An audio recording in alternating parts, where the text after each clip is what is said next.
नमस्कार विद्यार्थी मित्रांनो, ॲस्परंट टाइम या यूट्यूब चॅनलवर आपले स्वागत आहे। बघा विद्यार्थी मित्रांनो, तुमच्यासाठी खूप आनंदाची बातमी आहे। IBPS PO मेन्स याचा जो रिझल्ट आहे हा आउट झालेला आहे।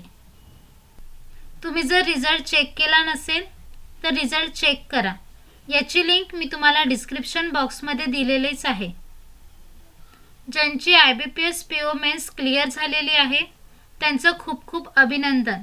तुम्ही आता इंटरव्ह्यूच्या तयारीला लागा आणि तुम्हाला जर काहीही अडचणी येत असतील तर मला कमेंट बॉक्समध्ये नक्की सांगा। आणि अशाच नवीन अपडेट्ससाठी आपल्या चॅनलला सबस्क्राइब करा आणि बेल आयकॉनला क्लिक करा, जेणेकरून असे नवीन अपडेट तुमच्यापर्यंत पोहोचू शकेल। ज्यांची IBPS PO मेन्स क्लिअर झालेली आहे त्यांनी मला कमेंट बॉक्समध्ये नक्की कळवा। व्हिडिओला लाईक नक्की करा। धन्यवाद।